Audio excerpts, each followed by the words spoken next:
To finish up chapter 25, there's a discussion about some of the people in these colonized territories fighting back, especially China. Now, British imperialism in China is an interesting test case because the British decided they were going to do whatever it takes to overrun China. China is one of the longest-lasting, most advanced nations in the world. When the British first went to India, India was so wealthy that the British said, there's no way these people are going to let us ever take over. So they have to impoverish and immiserate these countries to be able to conquer them. And that's what they did to India. India's poverty is a very recent phenomenon. It's a direct result of European imperialism. In China, of course, the Chinese were determined to resist the attempts for the British to colonize them. So the British actually stooped to the level of bringing in opium that they grew in India and becoming an international drug dealer, giving opium to the Chinese peasants, say, here, try some of this, and when you want some more, come back to me, I'll sell you some more. And of course, opium is the original form of heroin, so it's very addictive. They taught the Chinese to smoke opium, and they got them addicted, and it had a double benefit for Britain. First of all, the Chinese, the drug addiction is growing, and the British merchants can supply their need. So it ties the Chinese to a real state of dependence on the British merchants. Second of all, of course, if you're hardcore addicted to drugs, you're probably not going to be able to fight back against people trying to take your country over.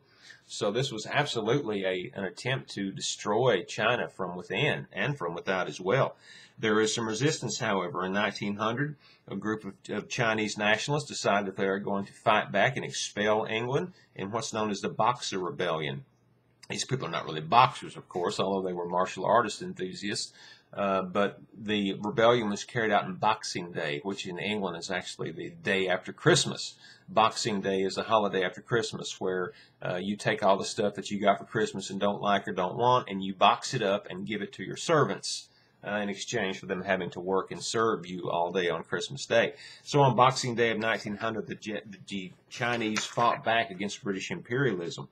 However, America and several other European nations actually helped to put down the Boxer Rebellion. So it was actually destroyed. So European nations carving up every piece of the world they could possibly get, and they start to fight over certain territories. The Germans and the Belgians and the English are almost fighting wars over their empires in Africa. France and Germany in 1904, 1905, 1906 almost fight two wars over Morocco, Germany and France.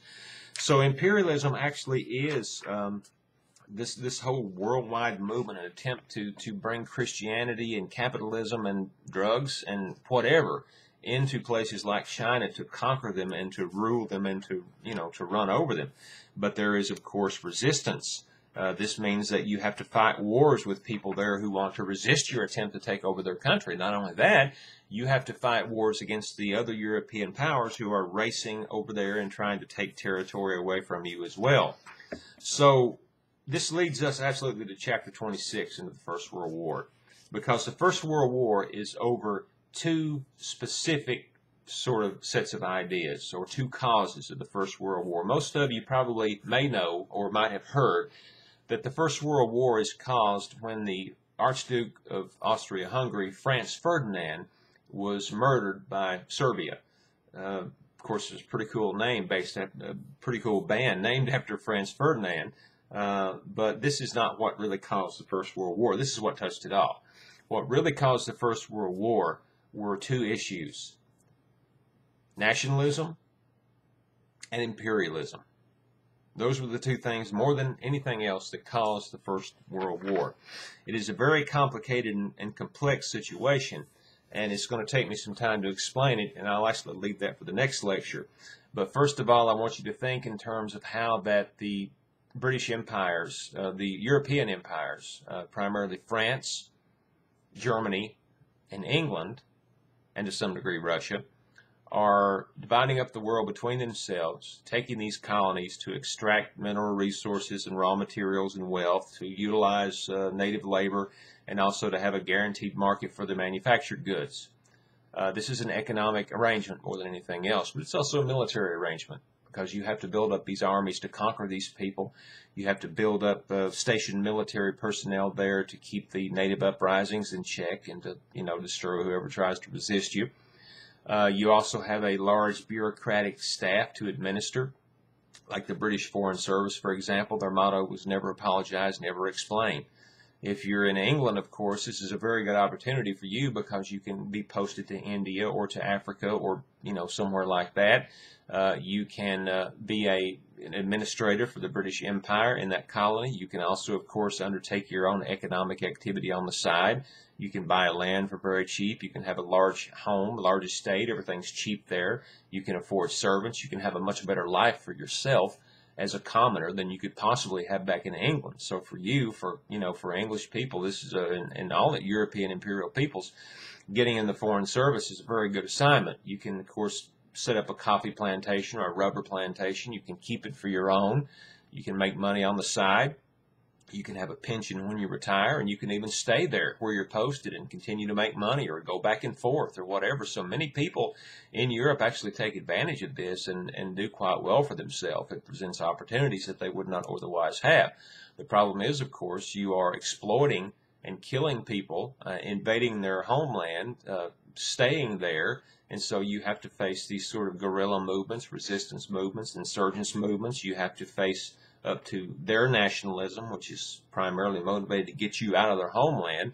You have to, of course, also fight against other European powers that want to kick you out of there, want to take over territories, and so forth.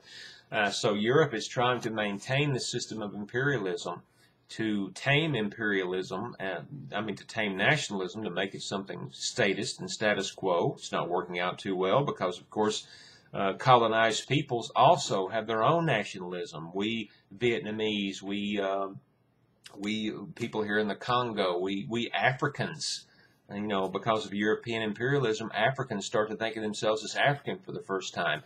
Their tribal identity has been taken away from them.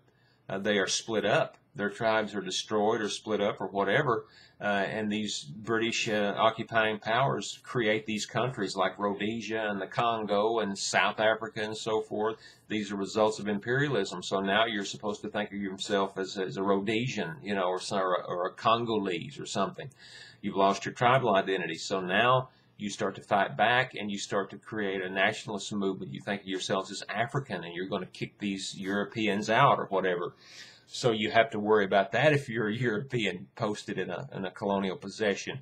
And, of course, you also have to worry about maintaining this balance of power between European nations. So clearly, this is leading us up to the First World War. So please do read chapters 23, 24, and 25, and we will talk about chapter 26, the First World War, in the next one, the next lecture, because the First World War is the conflict that really changes everything, and more than anything else, besides imperialism, probably creates the modern world and modern Europe.